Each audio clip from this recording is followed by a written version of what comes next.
Hi Kepler students, I hope you guys are all doing well at home. I sure miss seeing you every day.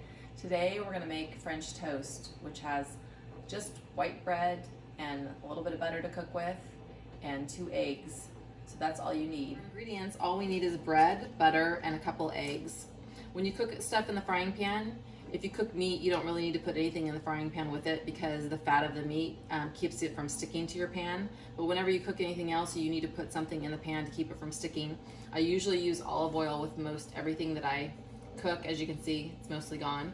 I use vegetable oil in baking. Some people use vegetable oil to saute things. But for this, because French toast is sweet, we're gonna use butter in our pan to cook the French toast so it doesn't stick to the bottom of the pan. So to start off with, we're gonna warm up our frying pan before we get our bread ready. And we're gonna first take our bowl and scramble a couple eggs in there so that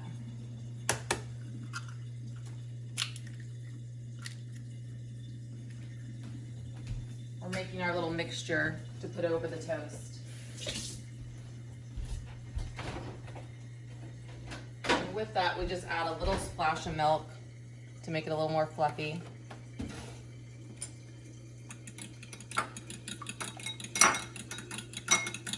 And we use our fork. If you have a whisk, some people like a whisk. So for you guys, since you might not have gotten obsessed with French toast like I did and ordered a special French toast pan on Amazon because I got obsessed with French toast over COVID, I just got a paper plate.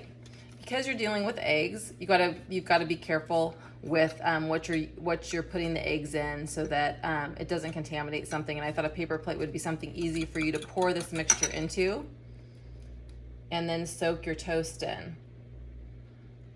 You're going to use that same fork because it already has raw egg on it, and you're going to get a piece of bread and put it in the egg mixture and just flip it over so that it's coated on both sides. Then in your frying pan, you're gonna stick your butter. Again, since you're cooking something sweet, butter's kind of nice to use, and it's already nice and warm for us. We're gonna pick up our bread and put it right there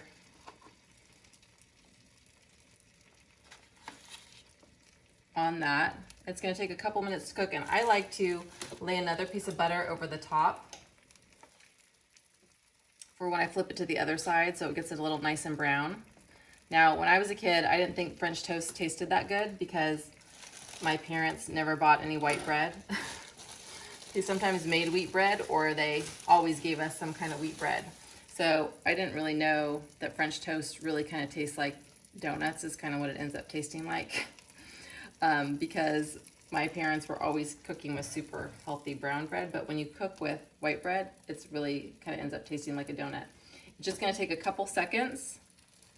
So it's been on the pan for about 1.5 minutes now. And the way to check to see if it's done on the other side is you can just peek under with a spatula. You kind of peek under and see if it's browned. And then you're just gonna, it's really easy to flip a piece of bread. You're gonna flip it over to the other side. And you have your plate ready. Of course, you want to be careful not to use the fork that you used with the raw egg.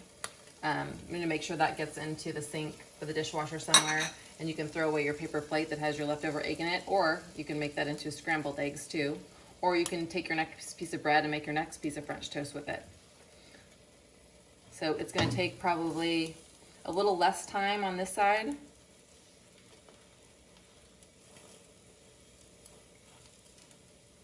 And again, I'm going to put probably another piece of butter on the top to serve it with. I'm going to peek under, and it's nice and brown on that side too. So I'm going to turn off my stove and put it on a plate. And then you can serve it with syrup. And around here for COVID, we've had this for breakfast, and we've also had it for a snack late at night. Hope you guys have a great day. See you later. Bye.